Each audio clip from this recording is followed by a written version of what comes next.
Canal Brasil traz para você todas as informações, novidades, lazer e atrações da comunidade. Tudo isso e muito mais você fica sabendo aqui no Canal Brasil. Se a gente analisar a própria história da imigração japonesa para os vários países do mundo, né? No Brasil, hoje está completando 105 anos da imigração.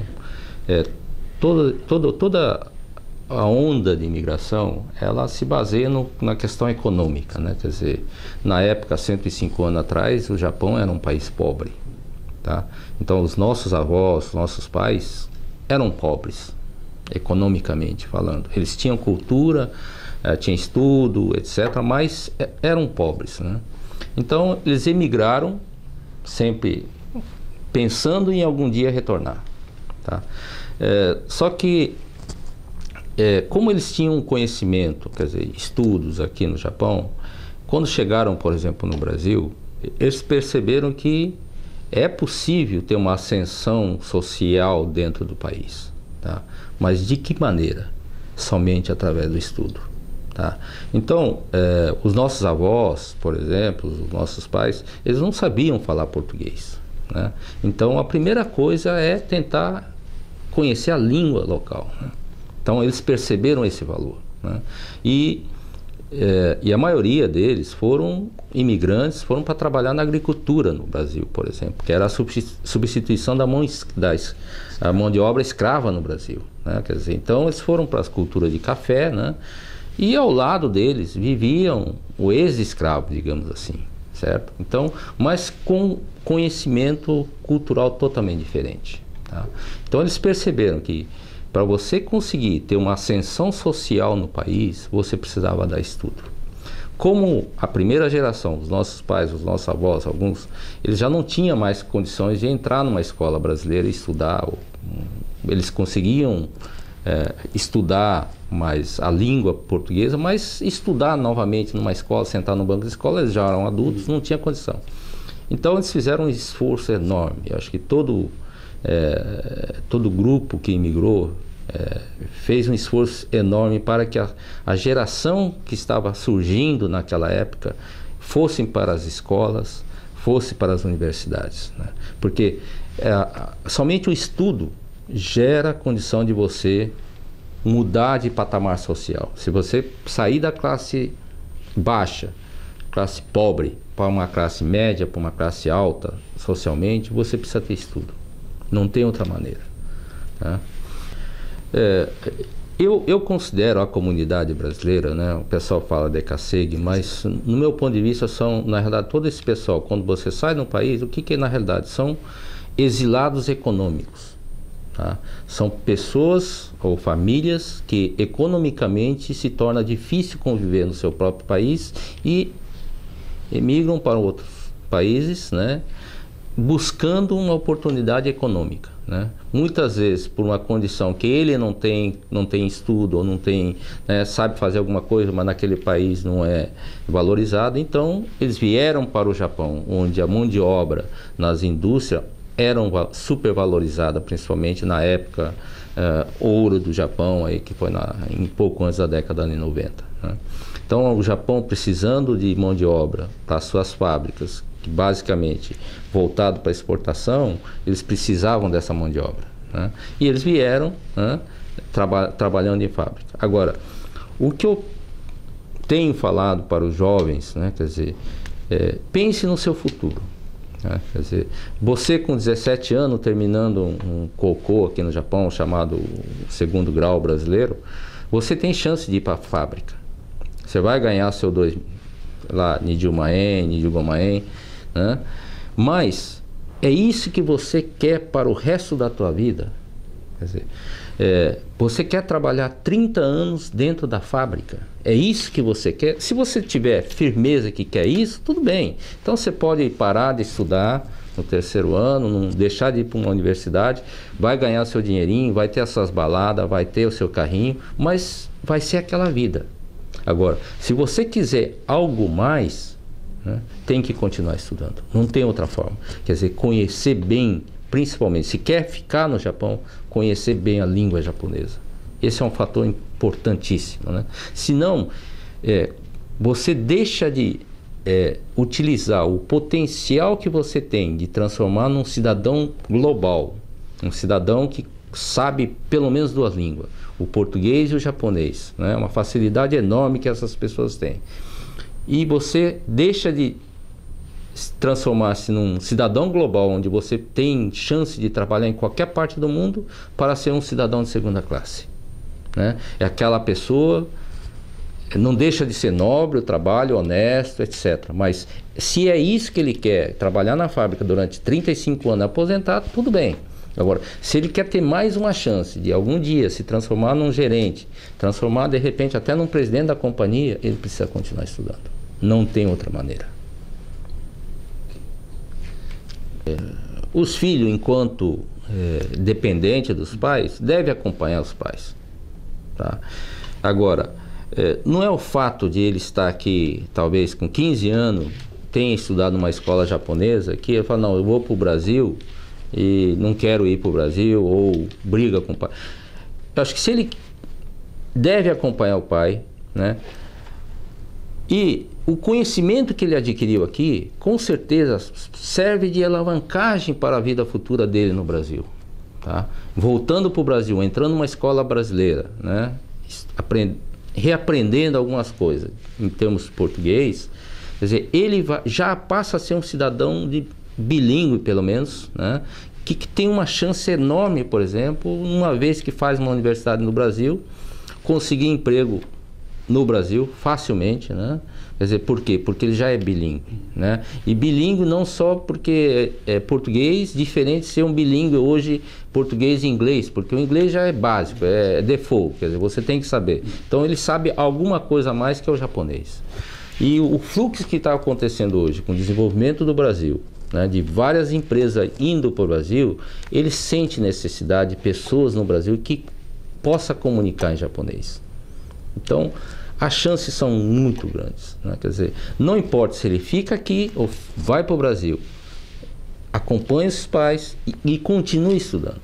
Esse é o básico, né? Quer dizer, eu sei que para um adolescente de 15 anos mudar de uma cidade ou até mudar de um país é difícil, tá? São adolescentes, têm sua amizade, né? Mas é importante a pessoa estar com a cabeça aberta, porque ele deixa os amigos aqui e tem condições de criar novos amigos lá, né? Novo círculo de amizade. E os verdadeiros amigos deles, mesmo que a comunicação seja mais distante, eles vão continuar sendo amigo dele, entendeu? Então, quando ele muda de um lado para o outro, o que ele está fazendo? Ele está deixando amigos naquele lugar que vão continuar sendo amigos e tendo a chance de criar novos amigos, né? Criar um network maior. Acaba enriquecido, né? Exatamente, tá? Quer dizer, então a mudança em si não é um fator negativo, né? Quer dizer, desde que você aprenda a utilizar isso aí, né? O que a gente aprende, né? Quer dizer, a religião católica, né? Que nós tivemos essa formação, quer dizer, é uma religião, né? A gente tem que aprender a respeitar as outras religiões também, né? Quer dizer, a islâmica, o hindu, evangélicos, todas elas, né? Quer dizer, ela tem uma intenção de formar o caráter da pessoa, né? E o importante que a gente percebe, quer dizer, por exemplo, eu trabalhando numa empresa estatal brasileira, quer dizer, a gente faz a carreira dentro da companhia, né? Quer dizer, a gente não pode dizer que a gente vai virar rico, né? Quer dizer, financeiramente, mas remediado, né? Mas quando você... Eu tive um chefe que falou para mim o seguinte: olha, Kawakami, a gente trabalha 35 anos na companhia, uma vez que você deixa a companhia, o que você deixou? Você de repente fica remediado financeiramente, mas o que você deixou realmente? Legado. É um legado, né? Quer dizer, então a preservação do seu nome é importante, né? Quer dizer, não entrar por caminhos obscuros embaixo da mesa, esse tipo de coisa. Então é a única coisa que você tem condição de deixar e manter a sua respeitabilidade, né? Então qualquer empresa hoje busca pessoas éticas, honestas, né? Então, se você é desonesto, mesmo aquela empresa que está corrompendo você, ela não quer contratar você, tá? Porque ela sabe que se contratar você, sendo corrompido, alguma outra empresa pode corromper você contra a própria empresa, tá? Então, você trabalhando de forma honesta, ética, ninguém tem condições de mexer com você, então, quer dizer, você tem condições de dizer a verdade, colocar suas opiniões, dizer o que é errado, o que é certo, né? Então, eu acho que esse fato, quer dizer, da educação é importantíssimo, né? Quer dizer, o exemplo, né? Quer dizer, tem muita gente que acha que, não, vão me dar bem, tal, etc. Mas na realidade essas pessoas acabam perdendo tudo algum dia ou até ficando atrás de um xadrez, né? A função principal, quando eu vim para cá, foi criado o escritório da Petrobras no Japão exatamente para nós conseguirmos melhorar o relacionamento naquela época existente entre a nossa empresa e principalmente as instituições financeiras japonesas. Nós tínhamos acabado de conseguir um grande financiamento na época, né? E com a perspectiva de crescimento da companhia, nós tínhamos outros projetos que eram necessários ter esse financiamento. Então, a empresa decidiu criar o escritório aqui para que esse relacionamento entre as instituições financeiras e a Petrobras melhorasse. E felizmente nós tivemos sucesso, conseguimos vários financiamentos das instituições financeiras do Japão, principalmente o JBIC, que é um órgão, um banco estatal japonês que auxilia no desenvolvimento de outros países. E isso fez com que a Petrobras mesmo, ela conseguisse se alavancar, né? Quer dizer, não só em termos de produção, mas também em termos da sua imagem, né? Em termos no mercado financeiro mundial. Quer dizer, hoje a Petrobras vai para o mercado, né? Ela consegue relativamente fácil o financiamento para seus projetos. Mas por quê? Porque houve um apoio das instituições financeiras japonesas para que a Petrobras tivesse, digamos, essa estabilidade financeira, né? E hoje qualquer instituição financeira mundial de grande porte conhece a nossa companhia. O segredo que eu vejo é ter a humildade, né? Porque quando quando iniciamos, a empresa estava numa situação de, digamos, passar o pires, né, buscando recurso financeiro para a companhia, né? Quer dizer, então você precisa ser humilde, quer dizer, você não pode mostrar um esbanjamento de recursos, por exemplo, né? Então, desde a instalação do escritório, né, a gente tomou o cuidado de não ser uma instalação luxuosa, por exemplo, né? Seria uma instalação pequenina, com poucas pessoas, basicamente 2 pessoas, eu e a secretária trabalhando. Então, mostrando isso, né? Mostrando também que o que a gente diz, né, é aquilo que realmente a gente faz e faz com que aconteça, né? Então, criando essa confiança mútua, né? Quer dizer, entre o financiado com os financiadores, né? Então, no começo, realmente, você tinha que abaixar a cabeça, modo de dizer, no Japão, né?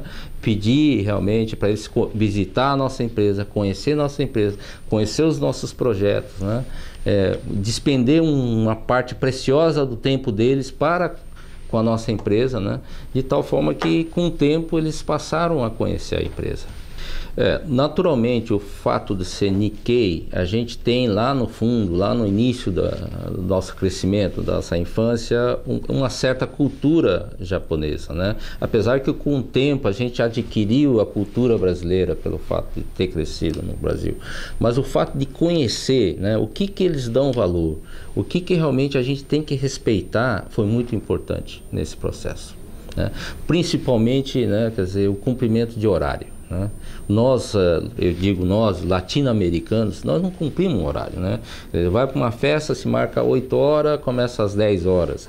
É assim, e lá é normal. Então, fazer o shift o mind shift que eu falo, que é trocar o modo de pensar, respeito ao horário, né? Foi um dos fatos mais importantes que eu diria. Uma vez que você passa a respeitar o horário, tudo tem um horário para começar a terminar, né? O cumprimento das suas promessas, né? A cultura japonesa, ela não dá tanto valor a um documento escrito, mas exatamente o que você fala. Então, se você fala, olha, numa reunião, amanhã nós estaremos informando referente a esse assunto que no momento eu não tenho. Então, informe exatamente amanhã, mesmo que seja uma coisa muito pequena. Então, esse fato fez com que as pessoas passassem a me respeitar também como um cidadão, digamos, confiável, né? Então, as pessoas passaram... Entre eu e a busca deles, eles passaram a me buscar para saber algumas informações referentes à companhia, não só à companhia, como também do país. Se a gente falar do Brasil, né, quer dizer, o que eles conheciam até então do Brasil? Basicamente, que era um grande produtor de café, né, terras de mulheres bonitas, né, e samba e carnaval, tá? Essa era a imagem do Brasil até então, eu diria, 10 anos. Futebol também, né? 2002 nós tivemos a Copa do Mundo, o Brasil venceu, então ainda mais a imagem do futebol ficou forte. Então, como é que você consegue mudar esse aspecto dessa imagem, somente essa parte mais turística, para uma imagem de um país industrializado, um país que está em desenvolvimento, um país que tem coisas para materiais, produtos industrializados também para exportar, né? Então, a criação da Câmara, nesse sentido, foi importante, né? A própria... o festival, o Brazilian Day, que a gente criou também, foi importante primeiro porque você chama através do que ele conhece, através do samba, através da música, através da alegria, da festa, né? E ao mesmo tempo você introduz informações, olha, nós temos esses produtos, nós temos esse tipo de empresas, né? Quer dizer, até pouco tempo atrás, poucas empresas conheciam, por exemplo, a Embraer, que é a terceira maior companhia fabricante de avião no mundo atualmente. Quer dizer, pouca gente conhecia. Então, quando você começa utilizando o que eles conhecem, introduzindo as coisas novas que nós temos, as pessoas passam a conhecer. Então, hoje, eu diria que grande parte da população japonesa já sabe que o Brasil é um grande produtor de avião. Eu já aceitei vários desafios no passado, então não tenho receio de novos desafios, né? Na realidade, o que eu gostaria de colocar é o seguinte: eu estou 12 anos aqui no Japão, quer dizer, se você analisar em termos de distância, eu estou bem distante do Brasil, quer dizer, hoje 12 horas diferente, hoje com verão 11 horas, mas o que eu digo que era uma das melhores posições dentro da companhia, trabalhar aqui no Japão, porque enquanto eu estou trabalhando, meu chefe está dormindo, e quando o chefe está trabalhando, eu estou dormindo, né? Então não tem um conflito, né? Mas importante dizer o seguinte: se você estiver trabalhando corretamente, as pessoas estão te olhando, tá? As pessoas de alguma forma estão acompanhando o que você está fazendo, mesmo que as pessoas não demonstrem. Então, esses 12 anos, quer dizer, no Japão, quando eu vim, a única certeza que eu tinha é que um dia eu ia retornar. Não sabia para onde, em que momento, né? Quer dizer, então, poder retornar depois de 12 anos no Japão para uma função que é importante dentro da companhia, com uma série de desafios, na realidade é que as pessoas estão vendo o que a gente está fazendo aqui. Sim. O que eu vou fazer, basicamente, eu estou assumindo uma gerência geral de uma unidade de operação de exploração e produção da Petrobras, na Bacia de Santos. E lá é onde que a gente tem o chamado pré-sal, né, que foi uma descoberta que a Petrobras fez, é onde hoje praticamente 60% dos investimentos da companhia estão sendo concentrados lá.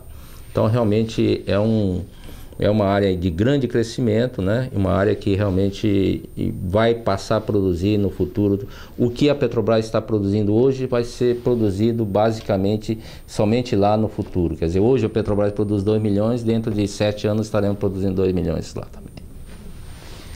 Nós tínhamos vários projetos dentro da Câmara, né? Até dentro da Petrobras também. Então, nunca, né? Quer dizer, a obra está completa, né? Quer dizer, eu acho que deixo, por exemplo, no caso da Câmara, pessoas experientes também que podem conduzir a Câmara para a melhoria dessa relação entre o Brasil e o Japão, né? Porque sempre falta alguma coisa, né? Nunca você diz, não, já encerrei, porque sempre tem alguma nova ideia, sempre tem alguma coisa nova para você aplicar. Fique à vontade para se despedir. Tá. Eu gostaria de agradecer a oportunidade, né? E gostaria de dizer aos telespectadores que realmente, pela minha experiência, né? Trabalhar com ética, com honestidade, né? Respeito ao próximo principalmente, e continuar a estudar. Até hoje eu estudo, quer dizer, quando eu vou para uma atividade nova, tem que estudar aquela atividade. Não dá para você chegar e falar, não, eu sei, eu sou o bambambam, porque eu não sou o bambambam, tem que estar lá estudando. Então, eu acho que a nossa vida é um contínuo estudo, né? Conhecimento, buscar novos conhecimentos. Né? Senhor Osvaldo, lhe desejo toda a sorte do mundo, que lhe acompanhe Deus sempre. Parabéns. Muito obrigado.